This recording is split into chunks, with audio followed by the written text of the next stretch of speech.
Ladies and gentlemen, welcome to episode 106 of Petey's Awesome Guest Panel. And yes, I still am shocked and amazed that I reached 106. I didn't think I was going to reach 6, let alone 106. Now, before we introduce tonight's special iconic name here in the wrestling business, I want to introduce tonight's special co-host for this evening, my good friend and wrestling enthusiast, Mr. Christopher Batty. Heyo. Always great to have you here, Chris. Good to be here. Before we introduce tonight's guest star, I just want to read some of this gentleman's accolades. First off, he is a former WWE Cruiserweight Champion. He is a 3-time Tag Team Champion, 2-time WWE Tag Team Champion, 1 time with Brian Kendrick, 1 time with Billy Kidman. In addition to that, he is also a 1-time World Tag Team Champion with Brian Kendricks.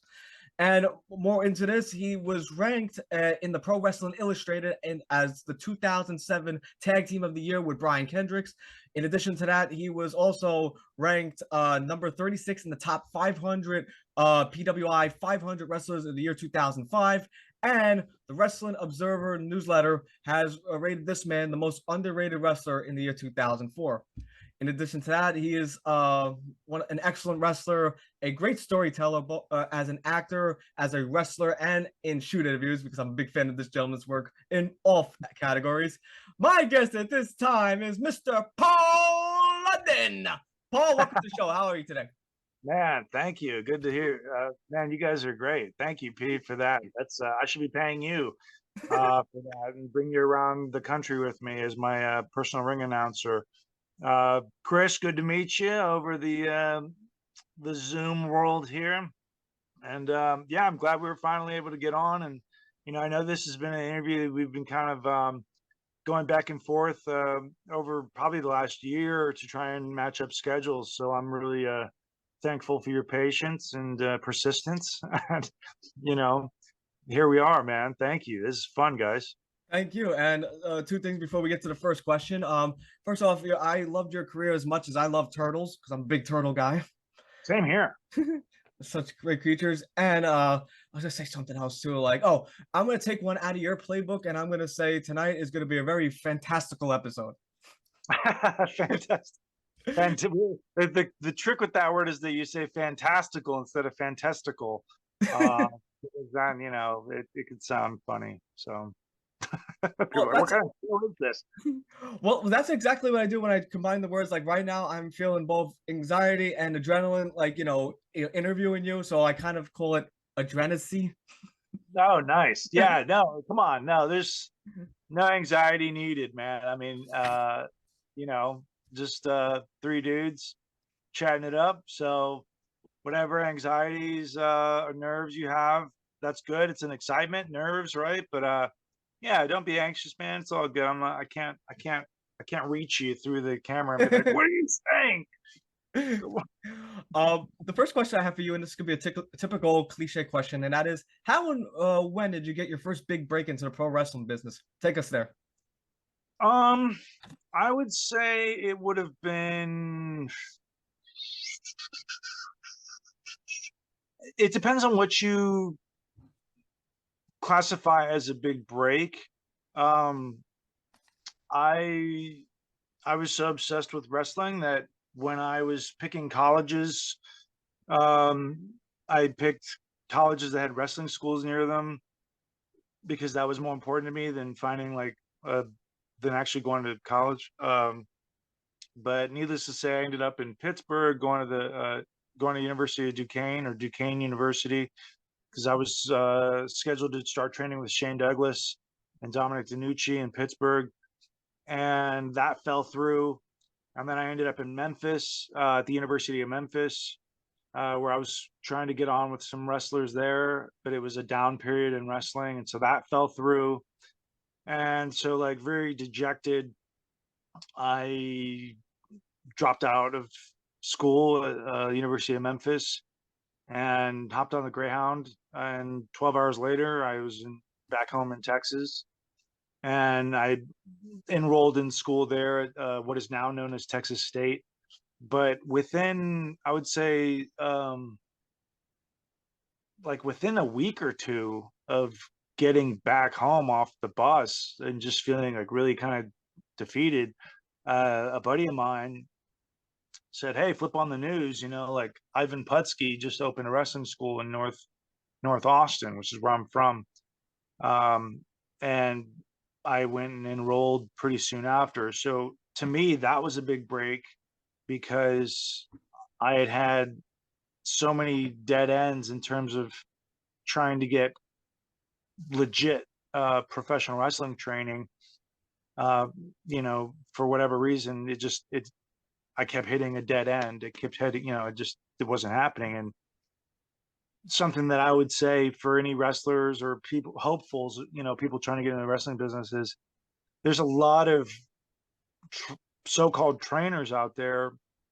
But when you're looking for somebody to train you, ask yourself, like, the idea is basically like, if they couldn't make anything out of themselves, if they're somebody you really aren't familiar with or hadn't heard of, if they couldn't make a star out of themselves, what do you honestly expect them to do with you, right? So if they couldn't put the pieces together themselves to where they were having this career that they're known and they've been there, done that kind of thing. I mean, it's not to say that if you haven't heard of them, they can't train you well. I'm not saying that, but that was a piece of advice that I got very early on, where it's like, if they couldn't make a star out of themselves, don't expect them to make a star out of you. So that's why I was so persistent in trying to find credible trainers. And Ivan Putski's a Hall of Famer.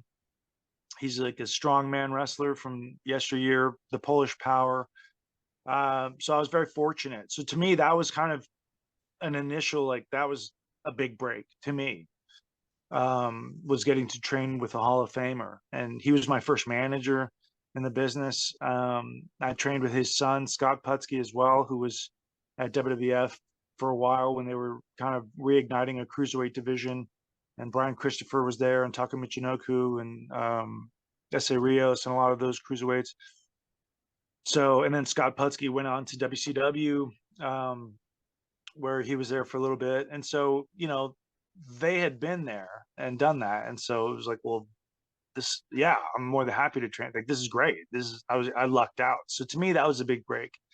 I continued my training throughout because I'm of the firm belief that you're not going to know it all.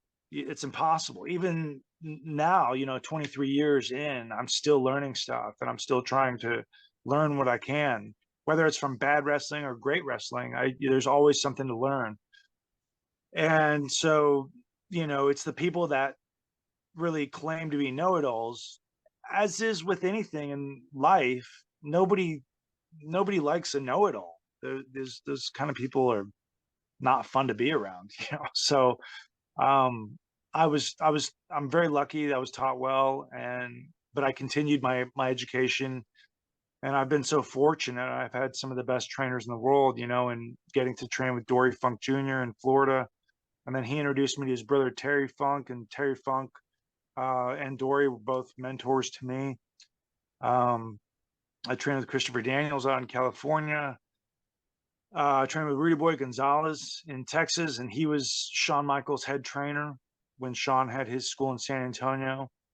And so and Rudy Boy Gonzalez did a lot of work with WWF as kind of like enhancement talent, as they say. So he had worked with, a list of who's.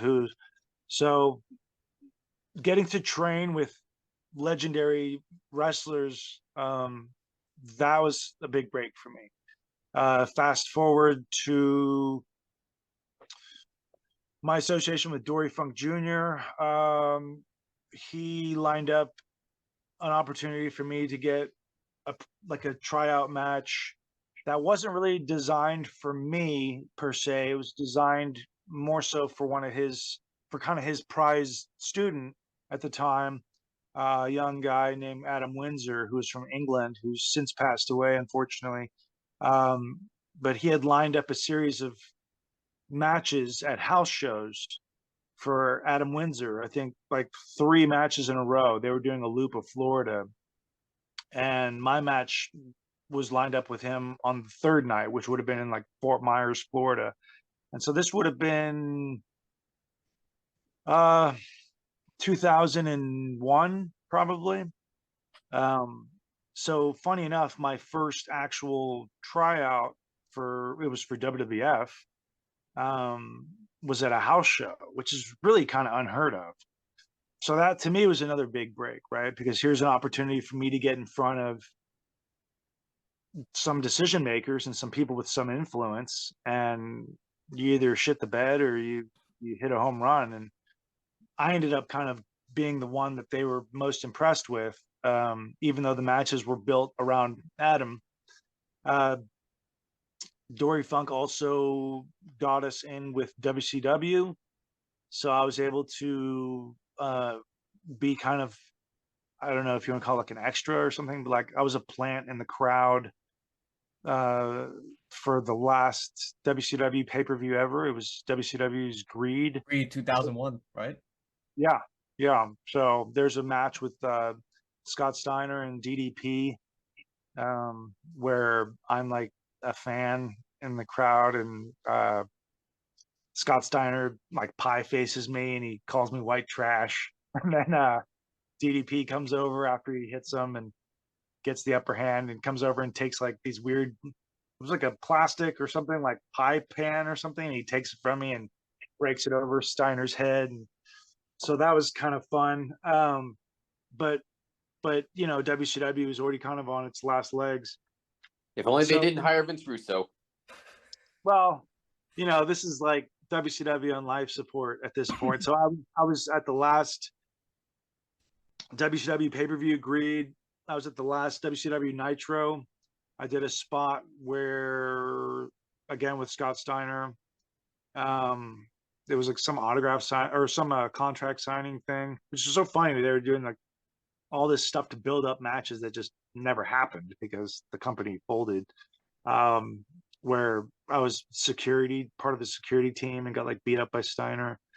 And then, you know, doing that spot as a plant with DDP and Steiner. So that was, and I say it may not seem like a big break, but when you were able to be backstage in the locker room observing TV superstars, you're still able to learn stuff, you know, just from being observant, and you know, you're keeping your mouth shut and you're staying out of the way. But just to be in that atmosphere is very rewarding, and it's like you're feeling like you're just that much closer to maybe it can happen, right? Because I'm I'm not a big guy. I'm not big by any means. I'm a pretty average sized guy, you know. And so coming up when I did, you know, I started attempting to train in 96 when I was 16. That was, I got ripped off by a name wrestler, funny enough, in Florida. And that was a lesson learned, but you know, I could have just quit and said like, oh, this is bullshit. And not been after it. But I was so, like I said, I was so obsessed with it and so tenacious and hungry that if anything, it kind of just motivated me more. And I was like, no. Actually, through that experience when I was 16, I met Stevie Richards and Sensational Sherry at an independent show in Mobile, Alabama, as well as Percy Pringle. No, Marcel Pringle, who's Percy Pringle's brother, Paul Bear, his brother. So, but I was able to meet, you know, Stevie Richards and Sensational Sherry, and they were very kind and gave me a lot of advice.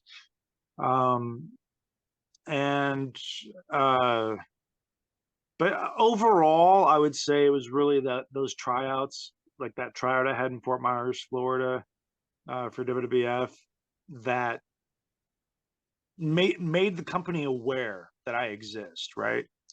So then fast forward several months, I was back in Texas doing independence, and a buddy of mine was like, hey, are you doing the shows? WWF comes through town, or comes through the state.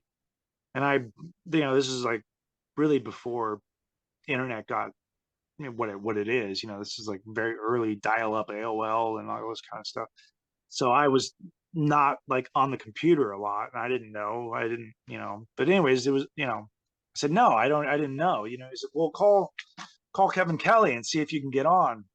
And I had a contact for Kevin Kelly, and I called him, and he was like, we're all booked up, sorry. I was like, and sure enough, when they came in through Austin, like a couple days later, I think I called him on maybe a Friday or a Saturday, because I just found out Friday night, and this would have been like Monday that they were in Austin for Raw. He called me that morning, and I was working at Old Navy at the time, and I skipped work because I was so dejected. I was just like, like life sucks. So I thought it was Old Navy calling me, because the number, whenever WWF or whenever the office would call you, it would always say unavailable. And so I thought it was some higher up at Old Navy calling me to be like, where are you? You're fired. So I picked up the phone, and Kevin Kelly was like, is Paul London in? I was like, ask who's asking, and he was like, are you kayfabing me, Paul? I was like, no. Like, I understood who it was. He was like, they actually need you in Austin, so head down there right now. And I packed my bag and headed down to the Frank Irwin Center, and got put in a match with Perry Saturn, which was for Jacked Metal, which was kind of their weekend show at the time. And funny enough, at the time, Perry Saturn he kind of had a reputation of being kind of disgruntled and having like roughed up a lot of the like local guys that he was in the matches with. I think because they were like screwing up or something, and he didn't have the best reputation, or like as being the easiest guy to work with at the time. And I guess And that's why he also got punished with that a whole gimmick with Moppy. oh my, yeah, I don't know where this falls. This must have been kind of just after that time, because there was no mop in our match. But funny enough, when they Tony Garea, he was like, oh, you're London. Oh yeah, I got you with Perry Saturn. I was like, yeah, that sounds great. Like, oh shit, like I got my work cut out for me, right? But then ended up having an awesome match with Perry Saturn. Like we really clicked, and it was just, again, having been taught the right way that today's wrestlers are very selfish, and especially the less experienced ones. It's all about how can I shine myself up? How can I get my moves in? How can I do, me. They don't sell for shit, which I think selling is why I've had a career, because I learned to sell. But really, it's about keeping your mouth shut, listening to the veteran, and saying, speaking your piece when asked. You don't speak out of turn. You sure as hell don't tell the veteran what they're going to do or what you want them to do, unless you want an ass whipping. So I just kept my mouth shut, and basically anything Perry asked me, I was like, yeah, I'll do that. And he's like, really? What if I get you like this dragon suplex and give you a dragon suplex? I was like, I mean, if you want, you can really throw me and I'll take like a full backflip for you and land on my stomach. He was like, really? All right. Like, he was just, so I was all about how can I make him look as great as I can, because that's really the mark of a real professional, especially in that position where you're an enhancement guy. So I really endeared myself to Perry, and he gave me quite a lot back. Like, if you see this match, you can look it up. It's on YouTube.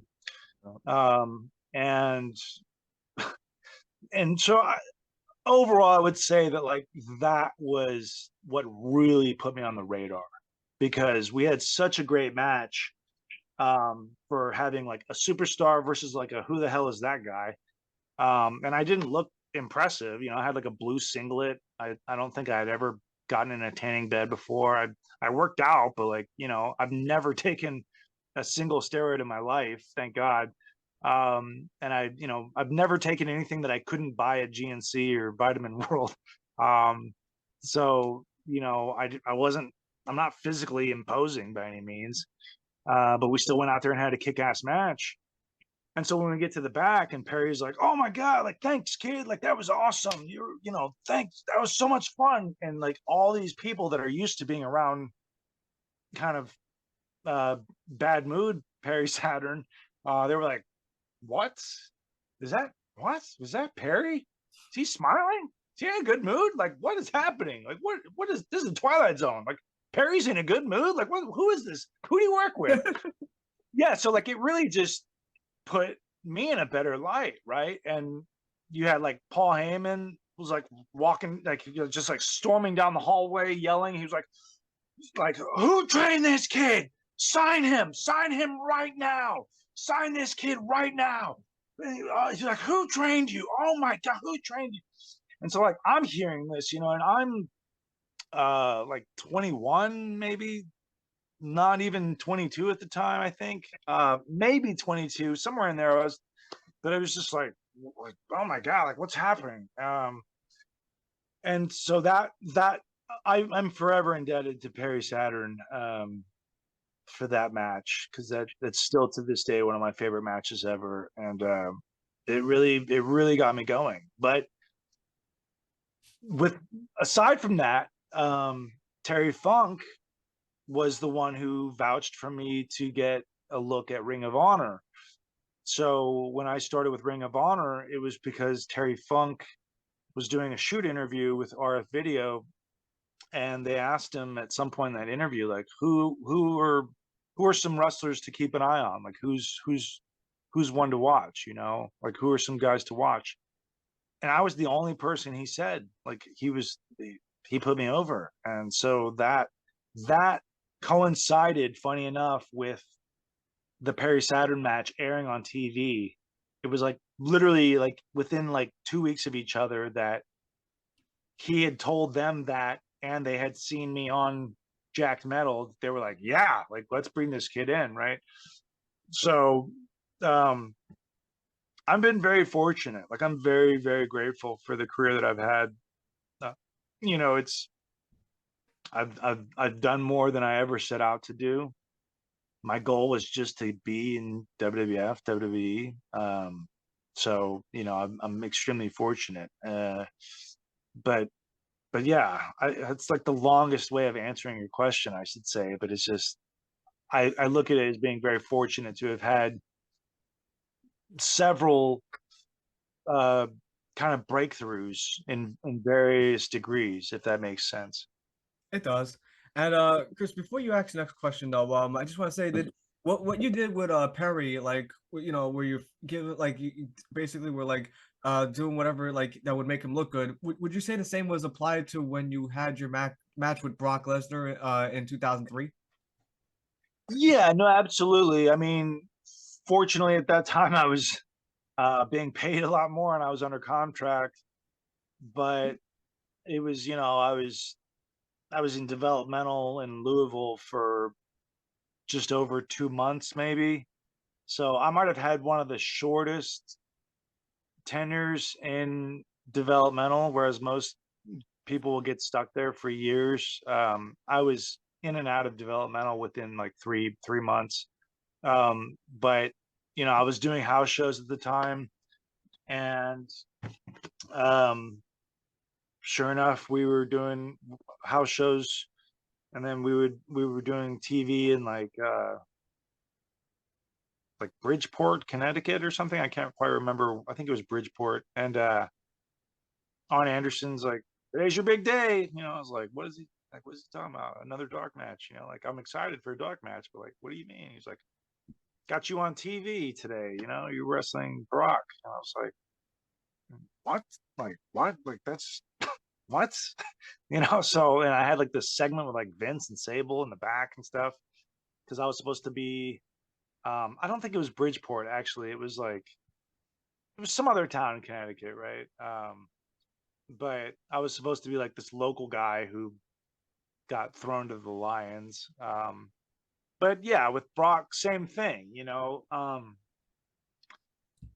give you a big clothesline at the beginning. I was like, well, if you want, you can clothesline me. I'll do like a 360. And they're like, really? Like Arn Anderson was the agent. He was like, damn. And Brock was like, damn.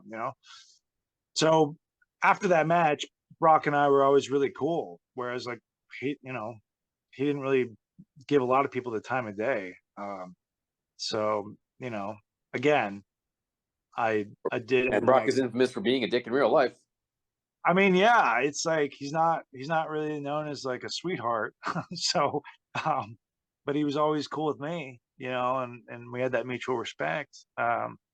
So to me, it's easy to make a lot of these Goliaths look credible, and so that really is what gave me a lot of longevity, I think, and won me over to a good majority of the locker room, because at that time, I'm one of the few guys who I would say is like a transitionary wrestler from the territory era wrestler to the kind of more modern day TV superstar.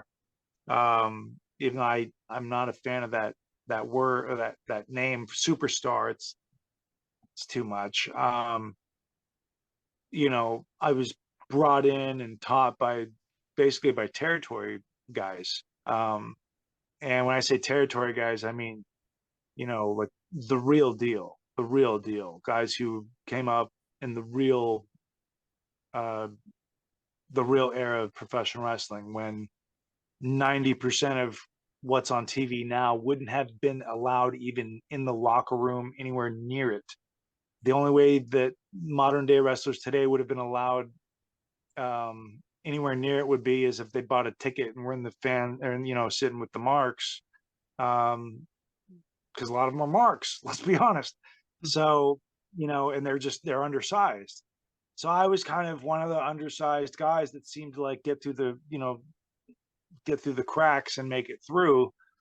And so I was sharing the locker room with a lot of old school guys that had that kind of territory mentality of, like, who's this small guy? Like, let's weed him out, right? And let's test him.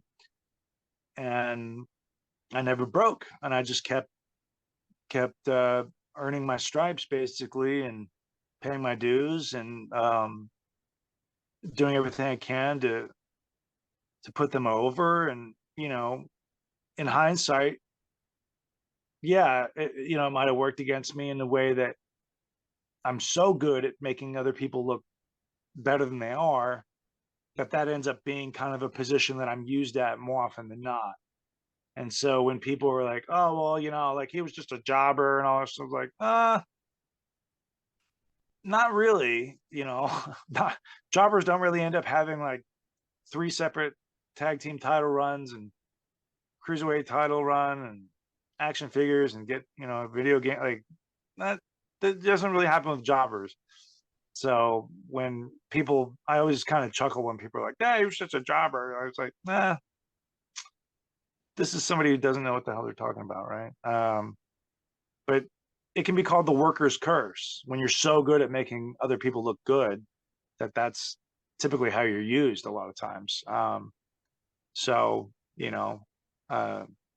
hey, I'm not crippled, and I got to work with a lot of my heroes, and I went farther than I ever thought I would. So, I'm very fortunate, very, very grateful for that. You had a very great career, Paul. I mean, as a long-time fan, like I could honestly say that I watched you from your very beginning in WWE until when you left WWE. I still was a fan. Oh, cool, man. And fun, I will actually say this too. When you grew out your hair when you teamed up with Kendrick, I can honestly that was an inspiration. Yeah, no, I wish I had your hair, man. Like, yeah, you kidding me? You get some nice locks there. I wish I had his hair too. Well, Paul, you're a very good-looking man though. Like with short hair or long hair. Like That's why, like, I just say, like, with the long hair, I was just inspired by when you had it, because I was like, when I was younger, I had short hair, and when I saw you with the long hair, I'm like, damn, I wish I had long hair like he does. I mean, long hair. I always feel like it suits the wrestling business better. Most most wrestlers now look like they got kicked out of the frat house. So I don't, whatever. But I think, with it might be why none of them sell anything, because they don't have the hair that really helps sell the hits and the drama and all. To me, that was professional wrestling was like muscular, athletic, long hair. Some would even say like the mullet was a very popular era in professional wrestling, Oh especially yeah. like WCW, NWA is like, who has the best mullet? These guys all have mullets. But those were the times. I But want to say yeah, the mullet trend and with tough guys may have started with either Arnold Schwarzenegger is his role as Conan the Barbarian, if not Roadhouse. Yes. oh yeah, well, I mean, yeah, Patrick Swayze has a pretty nice mullet in Roadhouse, and I mean, there have been some glorious mullets over the years. I think, to me, one of my absolute favorite mullets is Jean-Claude Van Damme in Hard Target. Yeah. It's got like the curly back. It's ridiculous. It's like very Billy Ray Cyrus kind of mullet. Shawn Michaels though had an amazing mullet when he, um, well, I guess both he and Marty had pretty nice, kind of coiffed mullets when they were the Rockers. But then when Shawn went heel and became the Heartbreak Kid, like he had this like poofy top that just looked this long flowing locks in the back. It was like such a luscious mullet. Didn't Michael Hayes had a mullet too? Yeah, I mean, all these guys, they all had mullets at some point. Sting had the rat tail. Um, I think Warrior at one point had it. Didn't Ultimate Warrior have it? yeah, yeah. I mean, it was like those are the times. It was like a kick-ass hairstyle, right? Mine's always been kind of a weird, um, borderline mullet, borderline messy, kind of Bruce Lee haircut kind of thing. I don't know. It still bothers me, my hair. It's like I'm never really like happy with it. So I like your hair, Paul. thanks, man. Uh, I Chris, appreciate no problem. Chris, your question. I'm sorry, man. All right. Question 2. So, what are your methods and preparation for what you do before a match? it. I typically like to get to the building on time, a few hours before they open. It doesn't always happen that way. Sometimes I'm there as they're opening doors. Um, but I like to get a feel for the ring. I like to see what kind of ring I'm dealing with. A lot of rings are different, and you never quite know what you're dealing with, right? Yeah, there's a lot of different rings out there that are constructed very oddly. Um, like for example, there was a show I did in England uh, years ago, and I worked a really talented individual, Nathan Cruz, who's doing awesome in the UK now, and who's very much on the rise. But I got to the building late because our flight got in late and travel and whatever. Um, but I didn't really have time to go out into the ring and kind of take a look at it and get a feel for the ropes and see what kind of, you know, it's not like you're going to go out there and take a bunch of bumps, but like you can usually kind of walk and hit the ropes a little bit and kind of get a feel for like if the mat is like really stiff or if it's like running in sand or um but either which way. So like we put this match together a little bit, and we did this spot where I get thrown under the turnbuckle. I took it from Bret Hart and Razor Ramon, where Razor uh throws Brett, and he goes like kind of sliding sideways under the turnbuckle and takes the ring post with his ribs under the rope, under the bottom rope, right? So I figured, well, that's a cool. Let's do that for a cutoff. You work my ribs. What I had no possible idea that this would even happen was that in this old school kind of ring in England, there was a metal ring. Like the ring post has these metal rings which you connect the turnbuckle to, right? Well, for some reason there was like a fourth one underneath the bottom turnbuckle that was just there. I don't know what kind of ring this was, but needless to say, I slid into this metal ring sticking out of the ring post into the ring, and it went right into my abdomen and cut me open. It's like being stabbed with a spoon. So that really fucked me up. And that was insane. I think Sounds I pretty spent painful. no so much. I mean, it's like if it's hard to kind of picture it, yeah, because you're sitting here thinking like, what? Like another metal kind of ring at the like underneath the bottom turnbuckle, like just above the mat. Like, yeah, it was. I don't know if that was there for like a fourth turnbuckle or something. I don't know what the hell kind of ring this was. But needless to say, had I known that was there, I probably wouldn't have been like, yeah, I'll just slide in ribs first or abdomen first, right into this metal ring. But yeah, so I like to get to the building or the venue and inspect the ring because that's your office for the night and that's where you'll be doing your stuff. Some guys like they'll plan all this kind of rope stuff and then they'll get out there and the ropes are so loose or they're so tight that there's no bounce on them and they can't do any of their glorious stuff that they planned because they didn't account for the ring, being a certain way. So I think it's of the utmost importance that you get in the ring and get a feel for what you're working with. I like to meet who I'm working with, kind of get a feel for where their head's at. It's important for me to kind of walk around the building or the venue if I can and kind of get an idea for like the layout. I like to see where the cameras might be set up. Usually there's a hard camera somewhere, which is like the stationary camera that gets what you would think of as like the wide shot of the ring. It never moves and it gets the biggest shot. I don't take into account people with like floor cameras because they're moving around and they should be trained to stay out of the way and get the right action. But I like to know where the hard camera is. I'll even take a look at what kind of chairs are being used in the audience, just in the event that I get thrown into them or I want to throw somebody into them.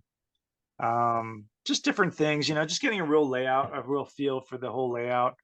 And then I'm usually pretty adamant about warming up and stretching pretty good beforehand, or you're really playing with fire in terms of getting an injury. And then, again, depending on who you're working with, I like to kind of just get an idea for what we're doing and in the end.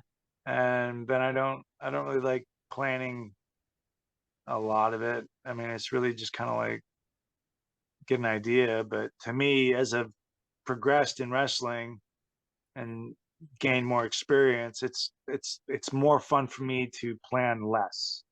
If that makes any sense. It's just more fun. I don't like remembering a bunch of crap. I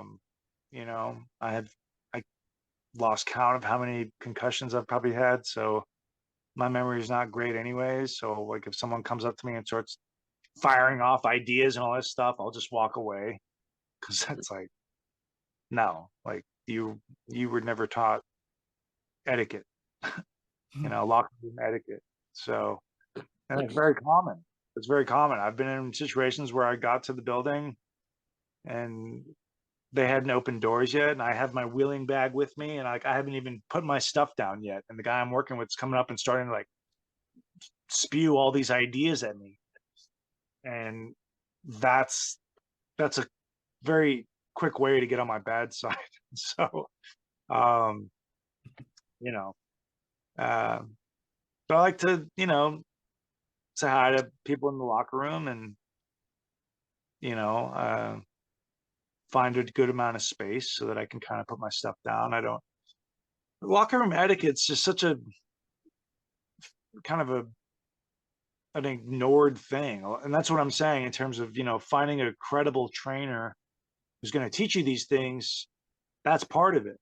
And so when you're getting trained by like some hillbilly nobody's ever heard of course they're not going to teach you locker room etiquette, because what do they know? They've never taught it, or they never learned it. They probably taught themselves just watching matches, and they're like, well, I can do that.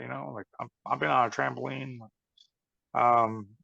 So it's just all these kind of things that get kind of washed away that people don't realize go into making you a professional. And locker room etiquette's one of them. If you see someone's bags or stuff in a place, you don't move all their crap and just put your stuff on top of theirs, and just a lot of these things that go into making a pro. So I try to just find space so that people aren't just like on top of me, because locker rooms can get pretty crowded sometimes depending on the venue. So yeah, and then usually I'll go and I'll just hide from whoever I'm supposed to be working with, so they don't come at me with like a bunch of ideas and they don't have time to plan stuff. So yeah. But you speak about locker rooms though, like, do you have any funny backstage locker room stories you could share? Yeah. Yeah. I think We all need a good laugh. yeah, I've mentioned this one before, but it's like, the way I was brought in was, you want to, especially if you're like the people would say like the first match and the last match are kind of what bookends the show, because this is the first thing they see. So you got to get them up hot, right? Start the crowd up hot. You don't want to, have a fart in church and the crowd's bored during the first match. That's not a good sign. So the first match is typically something that's like hot. Boom, let's get the people up on their feet. And then of course the last match, the main event, like that's what this is all building up to. So that's how I was taught. And the first match sets the pace for the rest of the show. It's not to say like, hey, top that, like, but it's like, hey, like we kicked it off for you, like keep it going, and hopefully each match is progressively offering something different. But this would have been like in Maine. I can't remember what town. Basically, where like Stephen King lives, because I remember I went to like see his house before the show. And it was quite a sight. But I was working Sylvain Grenier in the opening match, and I never worked Sylvain before.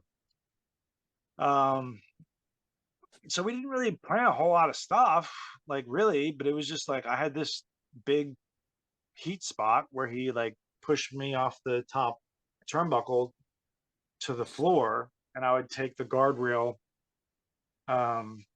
across my chest. It was like a really big heat spot, like a big cutoff, and it got like a big wow factor to it. But we lit the place on fire. We were the opening match, and that was what we were supposed to do. And so, just to give you an idea of like the kind of egos and things that you're dealing with in the back, this is when I came to the back, and Booker T, who's very very loud personality. He wants everybody to know that he's around. He's always clowning on people for various things and very critical of people's work, and bit of a hypocrite, I guess. He was just like storming around in the back, It's like, oh, this is bullshit. This is bullshit, man. This is fucking bullshit. And I looked at Arn Anderson. I was like, the hell? What's that? And he was like, oh, Booker's hot. He's pissed off because he thinks you guys did a lot. And he thinks you guys, you know, he thinks you guys, and then like before he can even finish his sentence, Booker's coming in. He's like, nah. I'll tell you what the problem is. See, you guys go out there and you guys light this place up, huh? What do you expect the rest of us to do, huh? What do you expect the rest of us to do? And I was like, well, I mean, like, do your thing, like light it up, you know? Like we were just setting the tone. He's like, no. You guys go out there, you try and steal the show. Let me put it to you this way. And he's got like Red Bulls, right? He's just like intravenously Red Bull. And he's like, if Britney Spears has an opening act steal the show, you think she's gonna have them go on tour with her ever again? Hell no. And I was thinking like, what? What? I was like, so are you Brittany in this situation? Like, what a bizarre example, you know? I was like, so you're Brittany? Oh, come on! He like just stormed off, pissed off. And I was just like, it's not like he was right after us either. I don't think he was on to like after intermission, but he was so mad. He was like, excuse me for fucking wanting to go out and fucking bust my ass. That's kind of what we should all be doing. Sorry, some of you are fucking lazy and don't want to do shit or want to just phone it in. Sorry, you know. So no, I don't want to be on tour with Britney Spears again. If that's the situation, like, no, fine, kick us off the tour, Britney. Britney T. I mean, it kind of seems like something R-Truth would say. Oh no. Total opposite. Total Truth is awesome. Super cool guy, very down to earth, funny guy, very friendly dude. I love Truth, man. Truth is awesome. So, nah, he's, you know, whatever. It's the thing with like working in a circus like that is that you never know what you're going to be dealing with on any given day from any number of these individuals because they're all, you know, either putting weird stuff in their bodies or they're dealing with some sort of personal issues or some other kind of, I mean, everyone's dealing with something, right? So it's a bit of a powder keg. You never quite know what you're going to encounter. But I basically just try to just tell it straight up and be me and not allow myself to get disrespected and kind of hold my ground, but not, you know, antagonize anybody, but it just kind of like, look, man, if I made a mistake, I'll be the first to admit it. But I'm not going to let you disrespect me or, you know, bury me in front of people. Like, so, you know. Well, here's another question I had for you, Paul, too, because I noticed, because I watch like almost every shoot interview you do, and I noticed this question wasn't brought up a lot though, and I remember watching this when I was a kid, but when you had a match with Jimmy Wang Yang in 2005, and this is the one where Eddie Guerrero came out, he interfered in the match, he caused a double DQ, and he threw Yang out of the ring. He never got back in. You tried to fight back against Eddie, and then Eddie cut this promo, and this is when he was feuding with Rey Mysterio at the time with the whole Dominic, who's your daddy angle.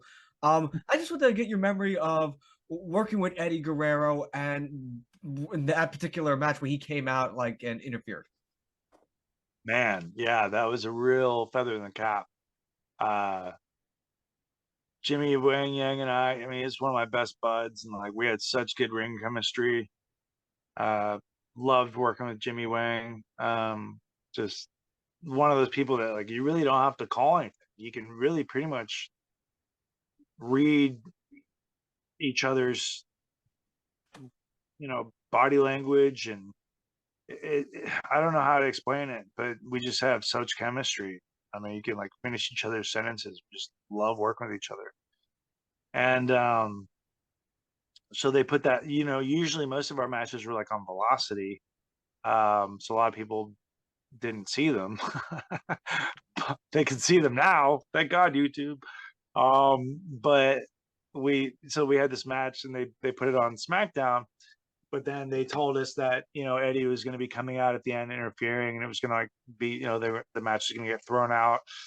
But yeah, he came out and he, you know, and that was all. I don't know this for a fact, but my guess is Eddie requested to work with me because, you know, he's an El Paso guy. I'm from Austin. I'm half Mexican. And I think that's just, we really got along. To me, Eddie Guerrero is the locker room leader, and he helped me so much. Him and Chavo helped me so much, and Ray as well to an extent. I didn't get to work. I teamed with Ray, like we teamed at SummerSlam, and we teamed on. It was Kidman, myself, and Ray at SummerSlam. Dudley's, right? Yeah, and then I teamed with Ray against Chavo and Eddie on house shows at various times. And like, I've always, actually, I had Ray's last independent match before he went to WWF from WCW. And we wrestled each other at like a dog racing track in Harlingen, Texas, in front of like 35 people or something. I don't know. But, you know, it was a lot of fun. And to me, it was like, oh my God, like that was like the first time I'd ever been paid like $100, or I think I remember as well. That was like a big thing for me, but I didn't care about the money. I was just like, I get to work Rey Mysterio. Like, he's amazing. And he was so cool. And we've always been cool. Like since then, you know, he remembered that, you know, when I went up to WWE. And so, but, so yeah, Eddie, Chavo, and Ray, like those three helped me so much. Even Chavo Classic, when he was there, he helped me a ton. But Eddie was just, to me, he was like the guy, you know, he is the guy. He's amazing. And so when they were like, you know, he's going to throw Jimmy out of the ring, and then he's going to come and like, or I think I came and like, I turned him around or something. And it was like, what are you doing? You know, and he beats me up and throws me out. And then I came back in, and then he beats me up even more and really throws me out, and then cuts his promo. And then this led to a match the following week. That to me is one of my favorite experiences in my life. I mean, not just in wrestling, but just in my life, because I'm getting to work with one of my heroes, and I'm getting to learn so much. And that was one of those things that, you know, with TV, when you're wrestling on TV, a lot of times you have to be pretty exact in what you're doing. And there's not a whole lot of room for improv, because you have to account for like TV, like for commercial breaks, or like very specific on time because you're like in a TV slot. But we really didn't plan that much, like at all. I mean, we had like the finish, and then there were like a few kind of like, nah, if we do this, like, well, would you be able to do that? Okay, yeah, I don't know if we'll do it, but maybe. And like, nah, if you did this, like, would you be able to kind of do that? I was like, yeah, you know, I just make myself as available to anything he wanted to do.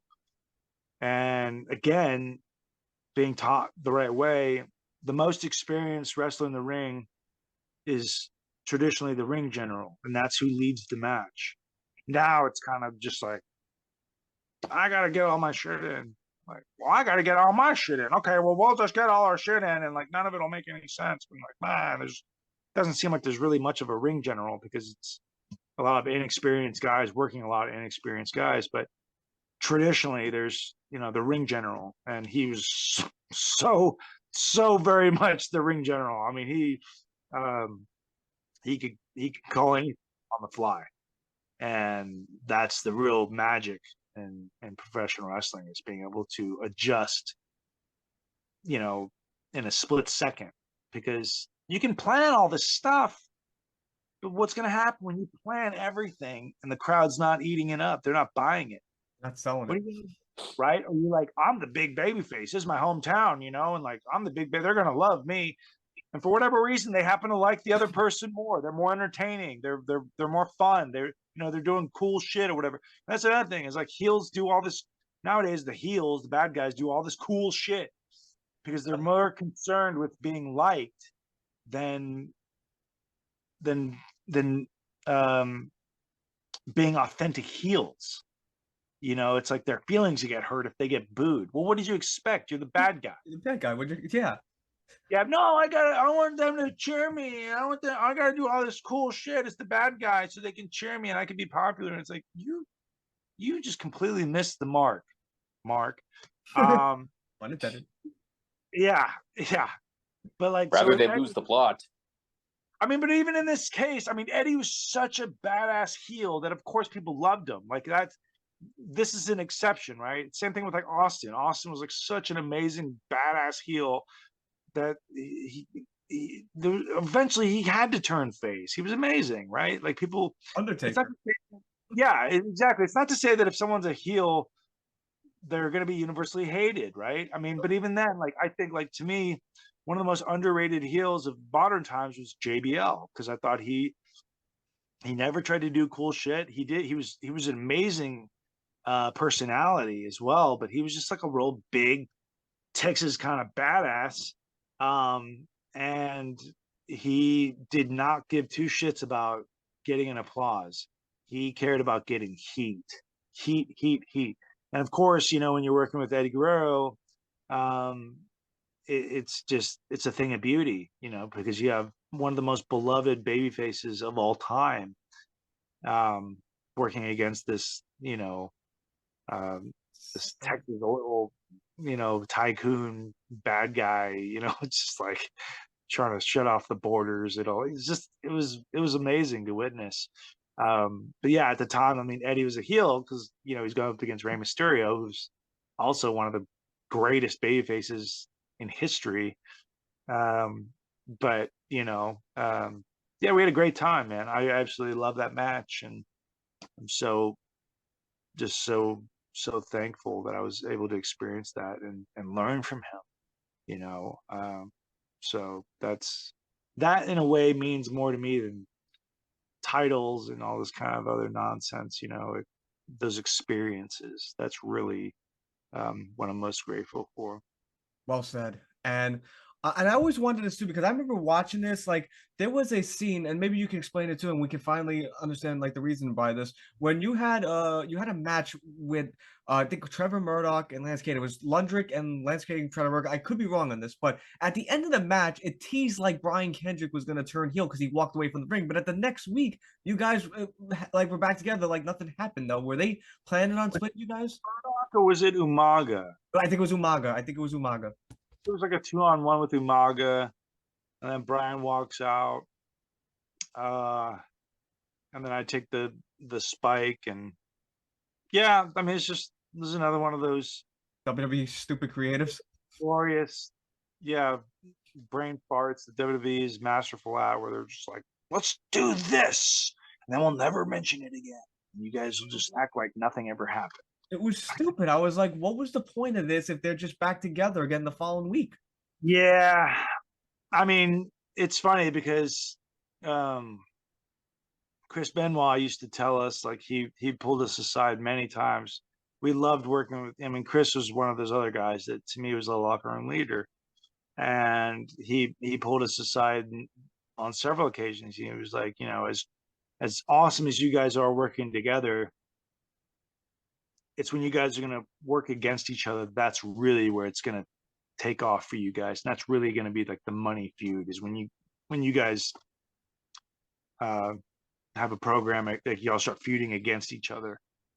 And I always I wanted that so bad, but it just never materialized, unfortunately. So Brian and I had really good chemistry working with each other, obviously, but we'd had matches against each other a couple times before we were both up there, you know, a couple times when he came back from his little hiatus.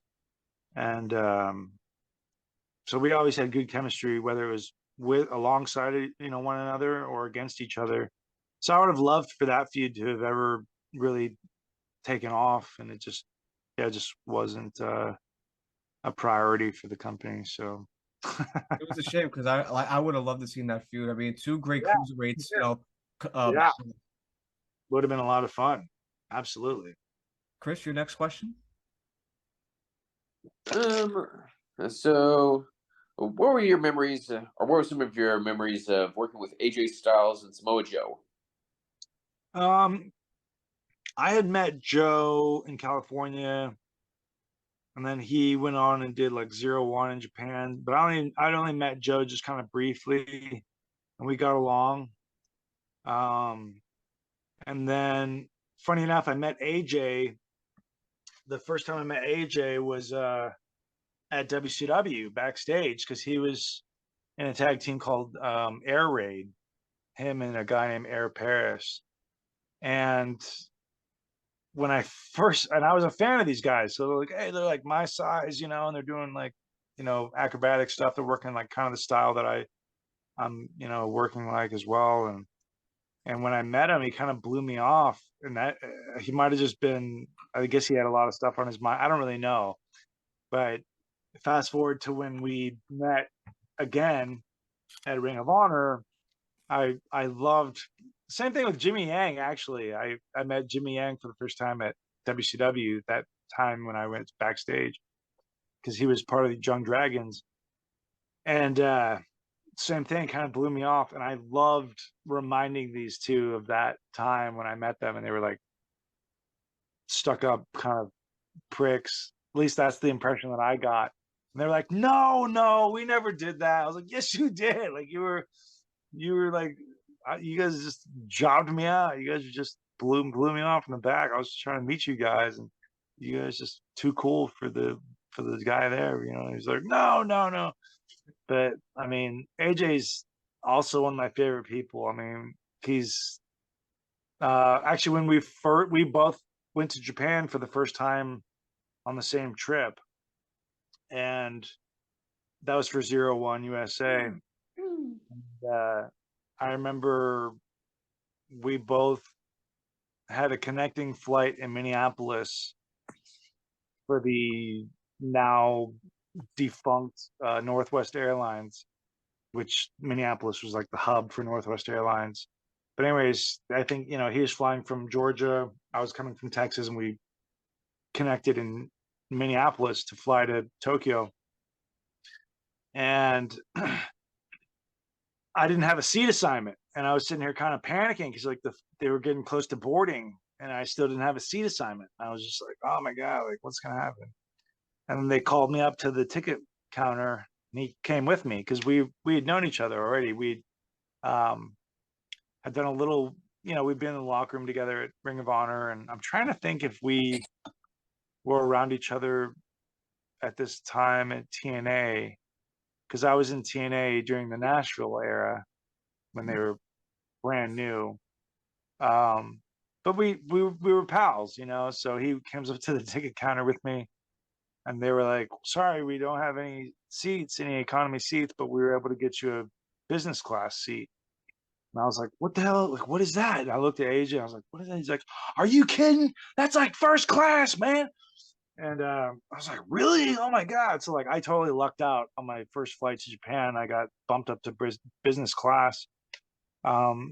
So like, I'm probably looking like this punk kid, in business class with all these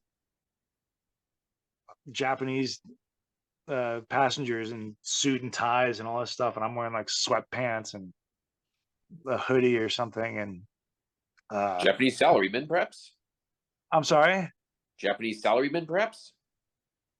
I don't think I had the Japanese. You talking about the Japanese salad? Salarymen, as in salary. They work for their salary. Oh, these guys. Yeah, I mean, you could tell they were all business professionals, and I'm just like some hillbilly wrestler. They didn't know that, but I'm just like, I'm not dressed like these guys. It was like one of these things does not go with the other, right? And that was me. But I told AJ, I was like, hey man, like come on up here and like hang out with me in business class. Like, and so like during the flight, he would come and like kind of sit sort of in the aisle, like, and we would just talk and hang out for a bit. And that didn't ingratiate me to the rest of the passengers in business class anymore. But we had a lot of fun on that trip. And I remember he brought like his GameCube over to Japan to play in like the hotel room, and it was a good time. So we had a lot of good times together, and then we started kind of working together at Ring of Honor, and that eventually led to this match that people seem to really like, Night of the Grudges, where we had this kind of like friendly feud. And yeah, one of my favorite guys to work with. I mean, he's like, when you can work with somebody who can do pretty much anything and is willing to do just about anything, um, you have a really, like, you just have the biggest blank canvas to create with, and so absolutely love working with him, and very, very happy for all his success, and always a fan of the human being and a fan of the talent. So, I'm happy for him. I think he's doing awesome. But yeah, definitely one of my favorite people to work with. Ah, Absolutely. It's funny too, because in that match, I was kind of like the heel. And there was some moment in there where we did some sort of reversal or something, and I elbowed him. I gave him a back elbow, and it broke his tooth, like chipped part of his tooth. And I was like, "Oh shit, sorry," and like, um, I think I told him, I was like, "Yeah, you need to like drink a lot of milk or something." I think they found a piece of it, and they were like, "Put that in milk." Not that that made it any better, but yeah, I mean, some of your best friends, you can just beat the tar out of each other, and it just makes you better friends, funny enough. So yeah. Um, I have to ask you too. Like in 2007, you were part of the supplemental draft where Lundrick was drafted to Raw. I believe you were actually the first pick too, like in the supplemental draft. When drafted to Raw though, like were you told in advance that you were going to be drafted, or did you just have to find out like spur of the moment? I don't remember, to be honest with you. Ah, I really don't remember. I feel like we weren't. I don't know. It seems weird to me that they wouldn't have told us in advance, but like it would have been a better situation had they not told us, right? Because everyone's like such a bad uh pretend actor up there that, you know, the more real you can make these reactions, or these, what? The more real you can surprise it, that's the best way you can do it. So it's as real as it gets, right? So I don't I, I can't imagine giving them the benefit of the doubt to say that they would have done that. But at the same time, I don't know that I remember. I mean, it's very possible. I think that they did tell us. Um, I honestly can't remember, to be honest with you. no worries. Um, So I was gonna ask you too, like because I absolutely loved your matching gear that you and Kendrick had with the yeah. theoretic masks and the vests and stuff. But whose idea was that? I was just curious to know who pitched that idea to you about wearing the mask and the matching vest and shorts. Um, Nobody pitched that idea to us. It was more so we were we had a house show at the Cow Palace in San Francisco, the famous Cow Palace, and I was in some match, like a dark, like a no, it was like a velocity match or something, and I was very frustrated with where I was at the time. Um, and I think I was having a match with Kid Cash, who's another guy I really like working with, and a friend of mine. Just really awesome chemistry. We can beat the crap out of each other, and we're just like better friends. I just love working with Kid Cash.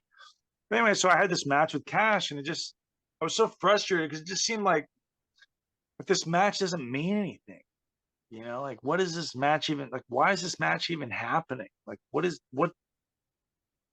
it matter? Like, I was just so like, this is like, where is this going? Like I'm just spinning my wheels.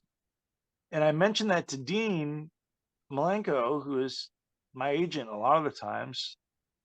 And this was nothing against Cash, but I was just, as an ambitious wrestler, I was just frustrated thinking like, I'm not in any plans, am I? Like this, like it's just frustrating. Um, And he goes, well, go talk to Vince. I was like, well, maybe I will, and I mentioned it to Brian too, because I don't know what he was doing something else on the show, like on Velocity. And maybe maybe Dean might have put it in our heads that, like, maybe you guys should team up, because we had teamed up briefly before, and then he left for a while because he was upset with having like 5-minute matches. So Brian left for a while and went to Japan, and then he came back and we were both doing singles stuff, but we were just kind of spinning our wheels. And we both went in and talked to Vince, and we are like, listen, like, we're very grateful for the opportunities, but we feel confident that we're going to make more of a mark here and actually be able to do something substantial and possibly make you some money if we're utilized as a tag team. And he, oddly enough, was really receptive to the fact that we came in there kind of taking the initiative and let it be known that like we care about what we're doing here. Otherwise, we wouldn't be coming to you presenting this idea. Like, it shows initiative. And he started to kind of get excited. He was like, yeah, like, you guys can be like this hungry tag team of underdogs, and like, you're not the biggest dogs in the fight, but you got the biggest bite. He started getting all this. And I think that notion eventually led to the formation of the Pit Bulls. Funny enough, talking of Cash and Jamie Noble, funny enough, Vince had, I guess, this obsession with dogs, like junkyard dogs or guard dogs or bulldogs. I British don't know. Bulldogs. Yeah, I don't know. So then after that, there was no creative input. We both, Brian was my friend before we got there. We had met in California, like 2000, 2001. And, we were the first guys in the gym. We were the last guys to leave, like that sort of thing. And just, we were obsessed with it. And so we naturally hit it off really quickly. And so we already had like a built-in chemistry, as opposed to like the team of like Kidman and I that were just kind of thrown together because they were thinking like, wow, he's don't know what to do with these guys. Oh, well, these two guys wear like the same kind of biker short, like spandex shorts. Man, they both have dark hair and they both do top rope stuff. Oh, let's put these guys together. And so that was kind of like a more of like a forced partnership. But with Brian and I, we were already really, really good friends. Excuse me. At the time, so we already had built-in chemistry together, and we already talked on the phone all the time and rode together quite a bit. And so it was just a matter of bouncing ideas off of each other and like what we would like to see and what would look different and like how would we stand out, and like we wanted matching stuff because like in our estimation, tag teams should look like a team. And then his wife was the one that ended up making the masks. I had this idea at one time of like having different themes to the masks. Like I wanted like a whole, similar to Power Rangers, funny enough, I wanted like a whole line of like insect influenced masks. Like I wanted like these like praying mantis type masks that looked kind of like Ant-Man, I guess, like his mask. And I had other ideas, something kind of like more like a beetle. And those never materialized, but we just had kind of this idea for, I guess, it is what it was, these kind of goofy theatrical masks. But yeah, that was all.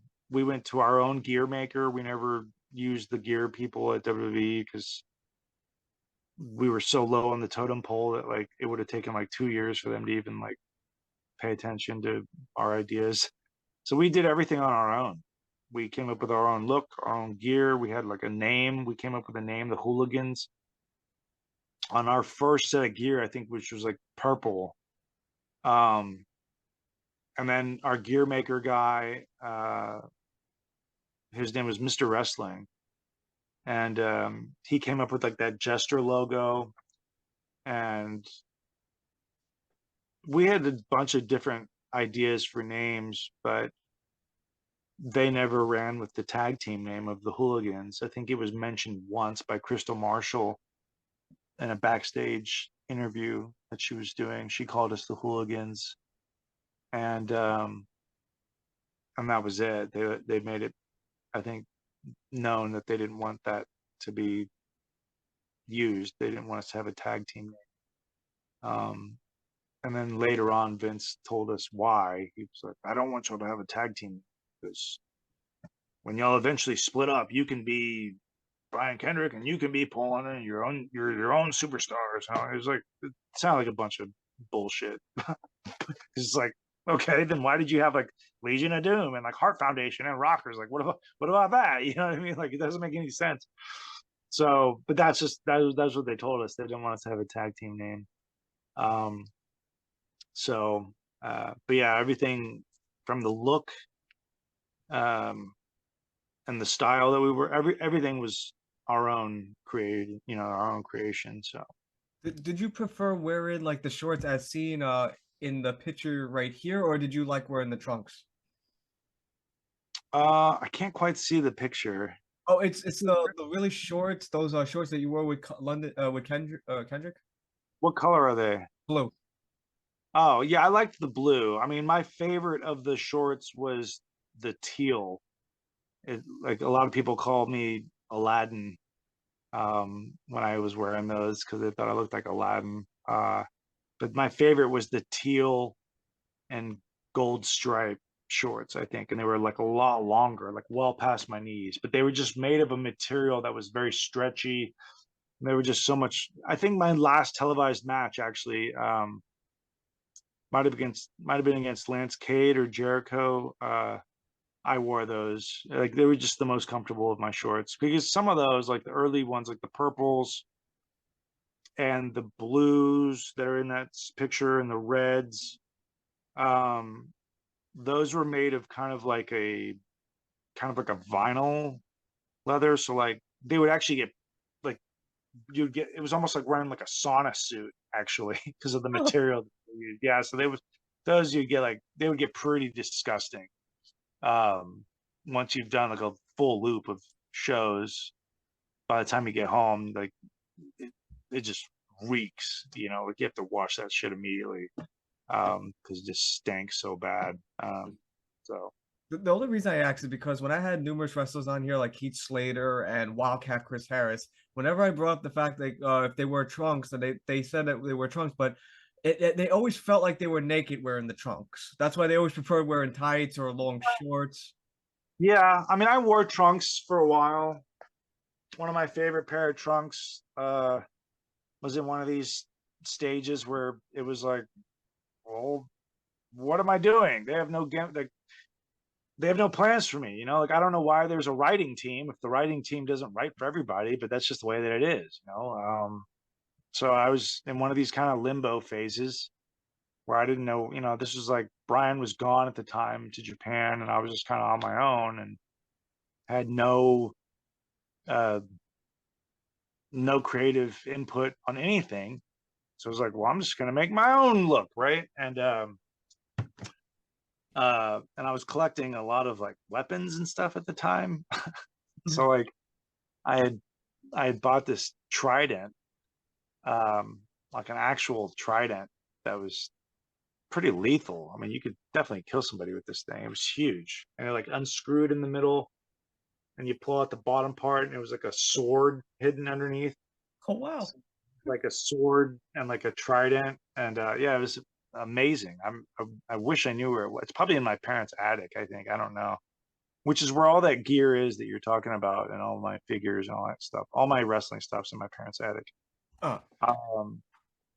But so I had these trunks made where there was like a trident on my crotch, and I had like my name, like my last name on my ass, and it was bookended with like two like menacing looking seahorses. Not like, My Little Pony type seahorses, like like, yeah, like Hell's horses, kind of seahorses. Like they just looked kind of like menacing. Badass. Yeah. I was like, how do I make this badass? I'm gonna be like this prince of the deep ocean, or I don't even know. I was like, I make the joke that my character was Cockwaman, because I had the trident like right over my crotch, so I was Cockwaman. Uh, and I That had probably would these have worked like, in the Attitude Era. exactly. It would have definitely gone over. And I had like these kick pad sleeves over my kick pads that had seaweed coming up them, and it was just a very like kind of aquatic, psychedelic-y kind of purple, teal, greenish kind of color scheme. And those trunks were pretty bare. I wouldn't say I felt naked. You definitely feel like looser, like you can do more stuff. And then I had another pair of trunks at one time that had, like, I had come up with a logo that was kind of like a P and an L, like the P was part of the L. I don't know which direction it's going. Kind of like what Oh, Ric Flair had. that kind of looks like the symbol of Pluto you're making. Yeah. Okay. And then I was toying with it one day, and I kind of drew like a face on the P, and then I started like making some sort of. Then I started playing with it, and I ended up making this like shot like pointed teeth and part of the L, and it was like kind of this creature, and it looked like a like a maniacal, monstrous Pac-Man kind of thing. And I thought, yeah, this is kind of funny, and I put that again on my crotch, and then I put white or maybe red dots around my waist to my ass where I had a ghost, like a Pac-Man ghost. And I wore those for a while, but then I was told like, you can't wear those. We're gonna get in trouble. Like, let's copyright it. And I was like, what are you talking about? So I still have those somewhere. Yeah, I mean, I didn't mind wearing trunks. It's just comfort wise, those long Sinbad shorts and the teal, those were definitely my favorite. And So, you mentioned Aladdin though too. Like, are you a Aladdin fan? nah, I'm not really a Disney fan at Okay. all, but there's there's like traditional Disney, which I am a fan of because I grew up with some of that stuff. But and then there's like modern, we're taking over the world. We own all of you, Disney, which is what you have today. True. So yeah, I mean, as a kid, I grew up, yeah, I mean, I gravitated towards more so the cartoons that had male protagonists. Because I wasn't going to be like, I want to be a princess. um, but like Aladdin, I'm like, yeah, he's a hero, and he's like, I have dark hair, and I also was playing a lot. Like I loved Prince of Persia. Like that was one of my favorite video games growing up. Ah, You played Kingdom that's a Hearts? classic. I remember that one. Yeah, Prince of Persia was awesome. So But which one though? You talking about the ones for like Super Nintendo or like PlayStation 2?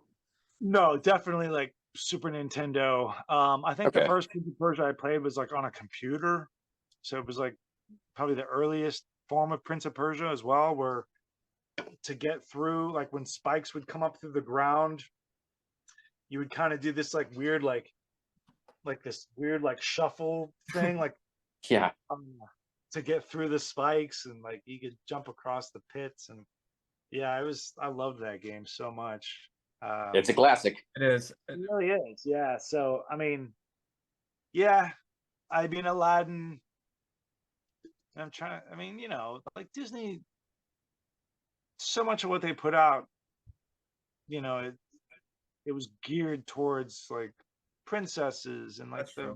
the maiden, and like then there was like the hunky kind of hero prince or like soldier or whatever, and it's just you don't think about all this kind of brainwashing when you're a kid. But again, I wasn't a big Disney person as a kid. I just they weren't. You know, I love Pinocchio, like the OG Pinocchio. I also love Pinocchio's Revenge, which is a mid-90s horror film, which is pretty awesome. I highly recommend it. Pinocchio's Revenge. You're a horror fan? Oh yeah, I love horror, martial arts, but I always horrors. I mean, it's always been kind of like neck and neck, martial arts or horror films. Like How, those are the two sections of the video store that I would always go to. how'd you feel about Rob Zombie's House of Thousand Corpses, Devil's Rejects? Um,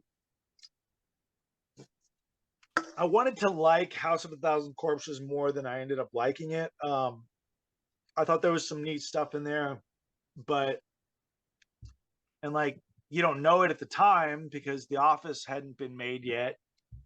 But you're sitting here and you're like, you look back on it, you're like, oh, Dwight Schrute gets turned into like a fish boy. You know, it's just kind of funny. And then the other guy that was the lead, like the other guy in that group in House of a Thousand Jerry. Corpses. Yeah, I recognized him as from like MTV. I think he was the host of like Remote Control or like one of these MTV type game shows, or he was like a VJ, but I think he was like a game show host for MTV or something. So like that was cool. But then it's like they're talking about Dr. Satan and everything's about Dr. Satan and all this stuff. And then like by the time you get to Dr. Satan, it's like a minute. And then it's like I just feel like it was like, oh shit, like we need to end this movie. Like, oh shit, we don't really have time for Dr. Satan. Like, let's just show him and then okay, end the movie. And I just thought like, what? Like all this build up for this? And like that was it? Like what? I agree, the ending wasn't that great. Yeah, it was like I can't remember the actor's name, but I love the big actor, the tall actor. Oh, Matthew McGrory. Yeah. Oh my God. Rest in peace. He was awesome. I loved Matthew McGrory. I had first seen him in a movie put out by Full Moon Films called The Dead Hate the Living. And I just thought like, this is like, what is this? Is that a real guy? You know? Is that a guy on stilts? Like, what is this? And sure enough, he's a real guy. Like I can't remember the name of the condition that he had, but yeah, I was just kind of fast. And then I think he showed up later in like Big Fish. Yeah. I'm amazed that you. Yeah. I mean, I'm amazed that you're able to pull that out of the hat, Matthew. Yeah, awesome. You think he was taller than Paul White and Great Khali? Yeah. Okay. Maybe about Khali's height, but yeah, I think so. But I can't remember what his condition. I mean, it was a form of giantism, right? But he had another condition that caused kind of him slouching back like this, right? Yeah. It was,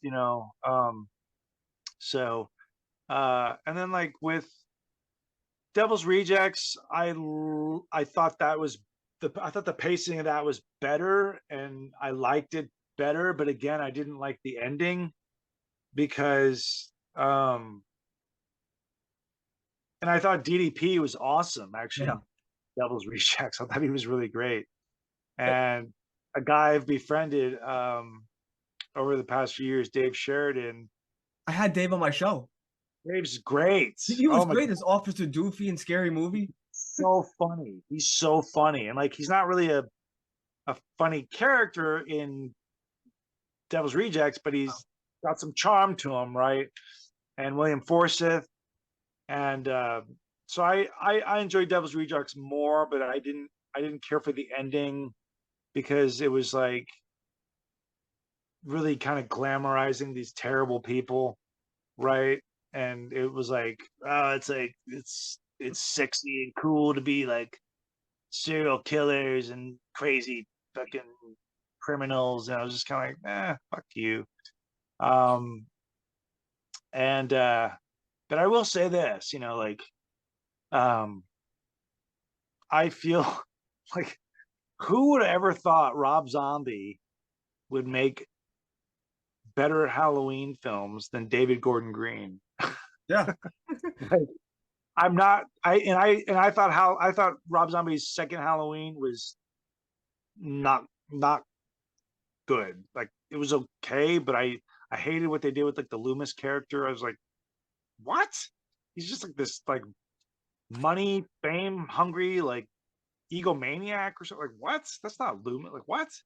I thought the first Halloween that he did, there are parts of Halloween 2, Rob Zombie's Halloween 2 that I think are like really strong.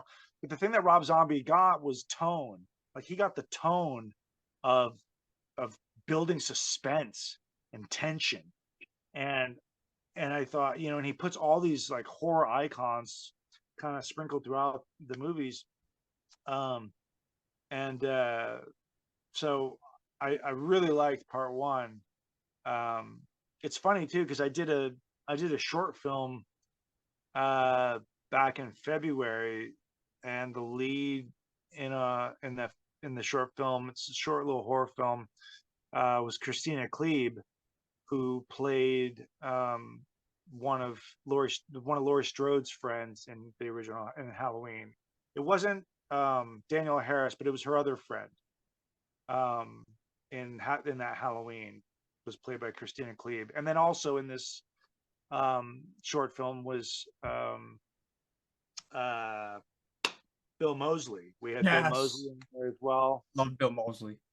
Yeah, he was super cool. I gotta get him on my show one day. It was really neat to like get to work with them, you know, and it was fun. So, but yeah, I liked it. And I think Tyler Mane made a really solid Michael Myers. Because I'm not a fan of the recent 3. I didn't even see the last. No, I wasn't a fan of it either. It's just like we don't need all this stuff. Like we don't need to watch Michael Myers walking down the street and picking his ass and then like looking in a house and walking like where's the scare? Yeah. You already the bad guy. Like you already see him. Like where's the jump up scare? It's not to say that it should be all jump scares, but there should be like some misdirections and some tension and some confusion and like storytelling. Yeah, there was none of that. And it just seemed, I think David Gordon Green is a great dramatic director. I think he's great with comedy. I loved Pineapple Express. Great movie. And I like one of my favorite movies is Snow Angels that he did. Heavy drama. But when it comes to horror and tension, and I love Danny McBride. And so when I was like, oh, well, now there is that'll be awesome. I could not stand those movies at all. I did not like them.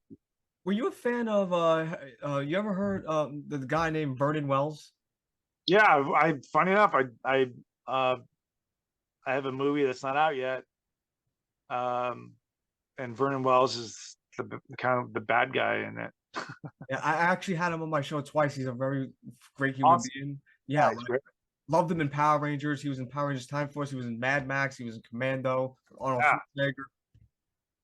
Weird Science. Yeah, I mean, he did a lot. Like, you know who he reminds me so much of, Paul? He reminds me so much of another actor I really loved and admired growing up, and that was Tim Curry. Yeah, that's a weird comparison, but yeah, wow. Yeah, and that's another thing. Those new It films, blah. Yeah. The second one, I guess I could tolerate more than the first one because I like the adult actors. But that's not my Pennywise at all. There's only one Pennywise, and that's Tim Curry, right? So they might look at that TV movie miniseries as dated or whatever, but it's far superior to the recent It movies. 100% agree. And the way you felt about that is the same way I felt about the remake of Nightmare on Elm Street. If it's not Robert Englund, I'm not a fan.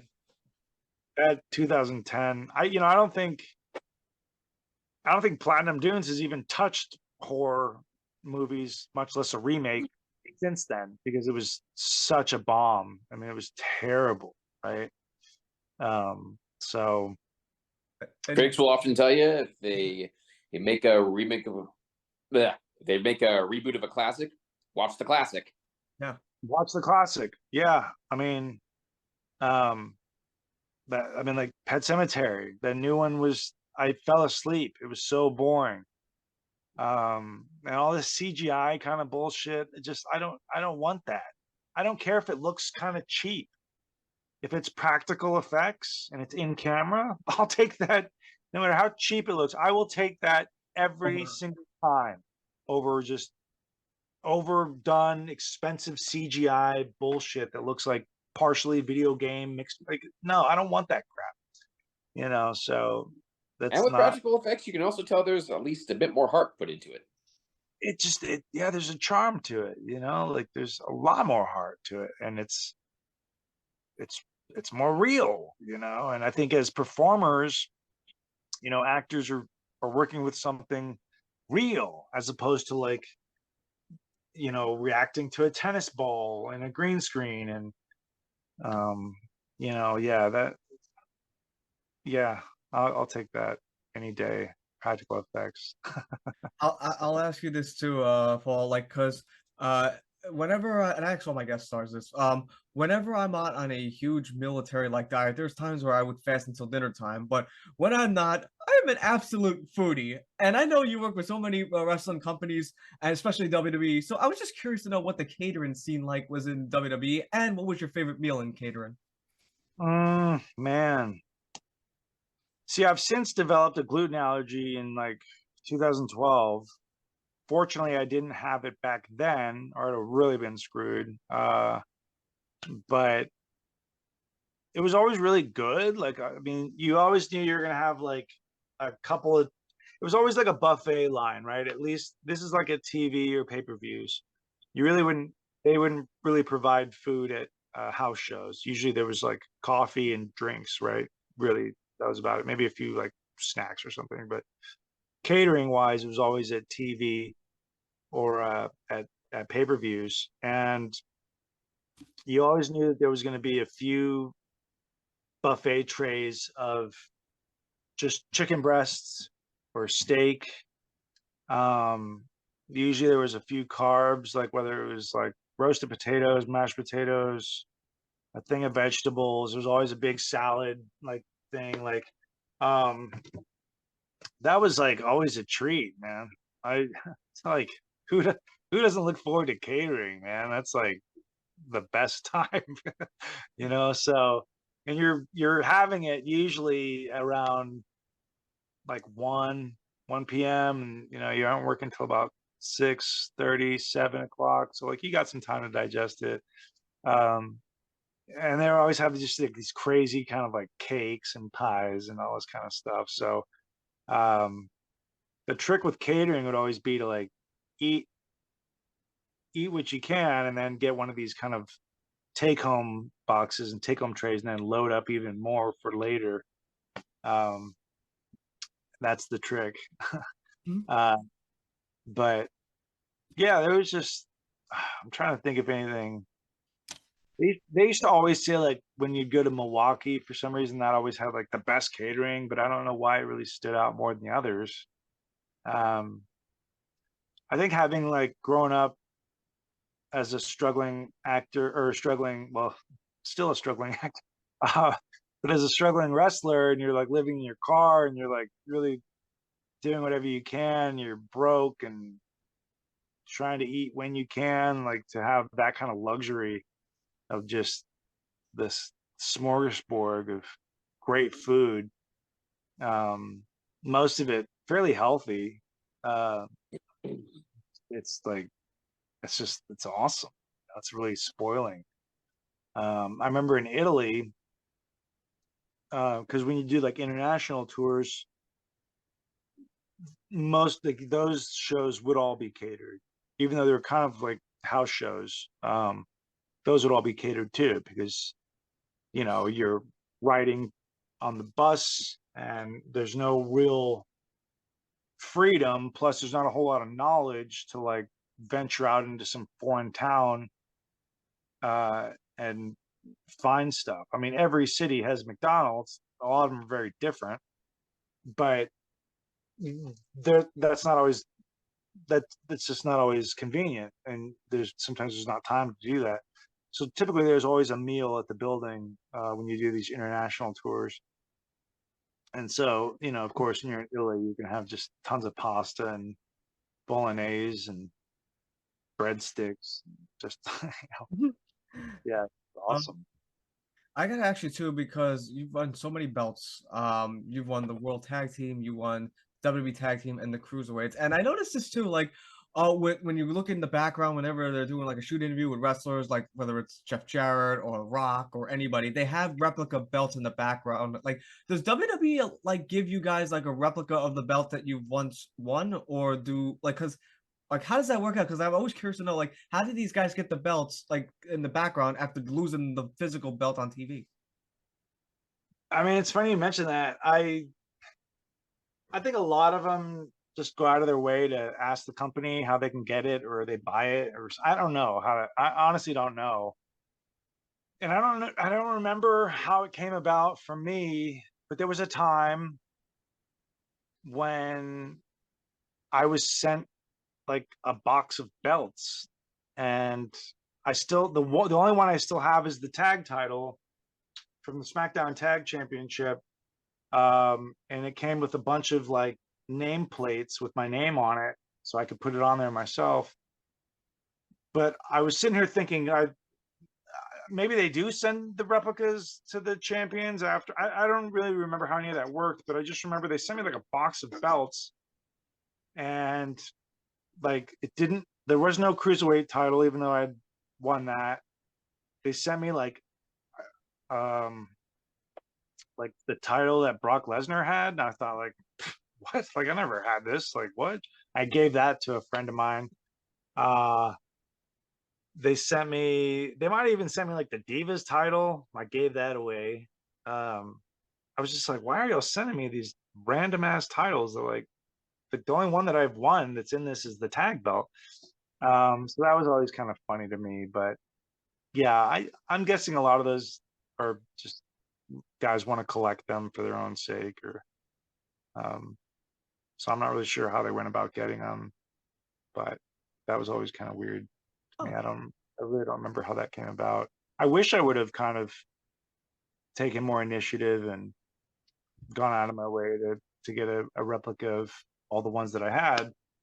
I mean, realistically, I only really had 3 separate looking belts, even though the Raw tag titles was mainly only for like a week in South Africa. But you know, it would have been neat to have a replica of the cruiserweight title that I had, even though I think I only had that for like a few months. Um, so kind of funny that the only one I still have is the one that I had the longest, I guess. oh, Yeah. Chris, your next question. And well,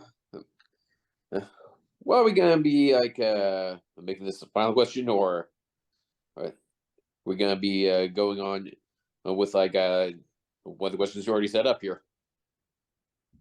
Oh, was that for me?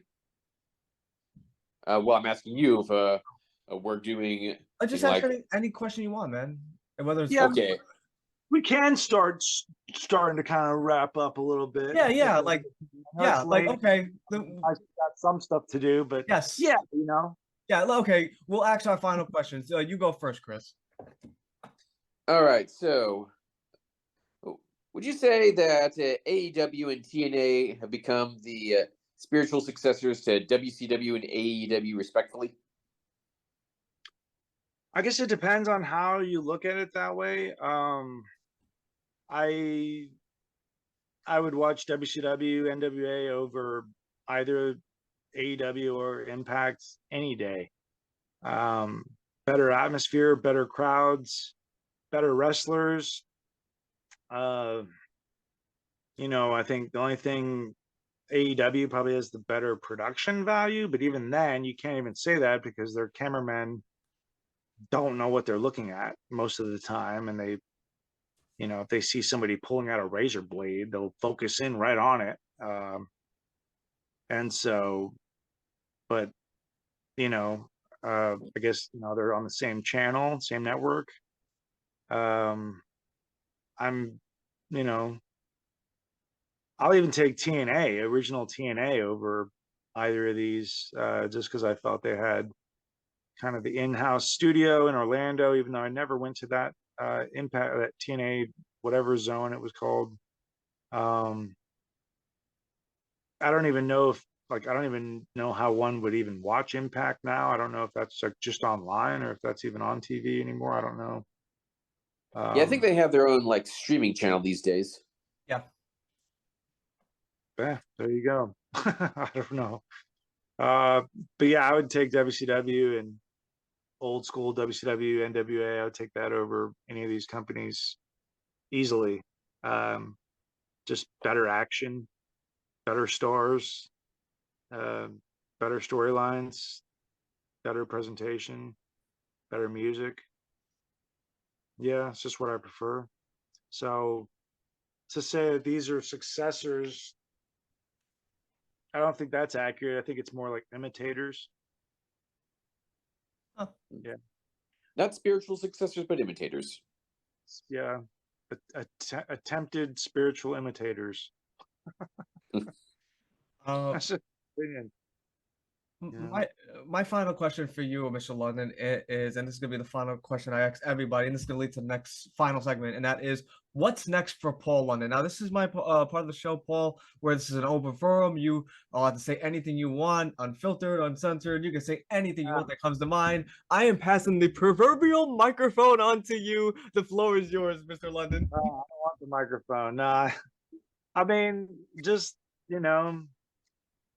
keep trying to just make more films and get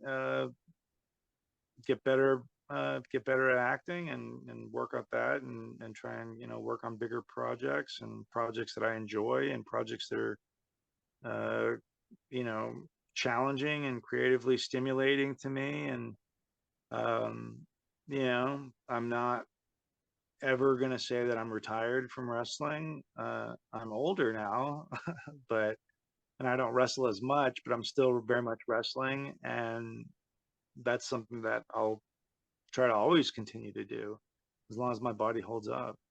And so I've got a few things in the works, wrestling wise, that I can't quite reveal yet, but stay tuned. If people aren't aware, I'm only on Twitter and Instagram. I use the same handle. It's at London Fu, LONDONFU for Kung Fu, not like a fuck you. Everyone's like, oh, that's a funny title. I'm like, yeah, it's like Kung Fu. They're like, oh, I thought you were telling me to fuck off. I'm like, no. So yeah, at London Fu. I've never been on Facebook. Never been on Twitch. Never been on OnlyFans. None of that stuff. Never will be. So that's how you get the updates on what I'm doing. I'm trying to use social media a bit more. I'm not the biggest social media fan. I mean, it's really just for scrolling and seeing clips and stuff. But when I have something I feel like posting, I will. And yeah, it's about that, I want to say one last thing before we conclude, though, and this is like me being very humble about this, but I'm very, very, very grateful for this interview we have today, Mr. London. Thank you for not only this interview. I want to say this too, like, you have this incredible gift where you can take a 30-something-year-old fan and then bring him way down here and make him feel like that 15-year-old watching, Lundrick, watching. Yeah, and I just want to say, like, you are an inspiration to many, like, people, including myself and Chris here.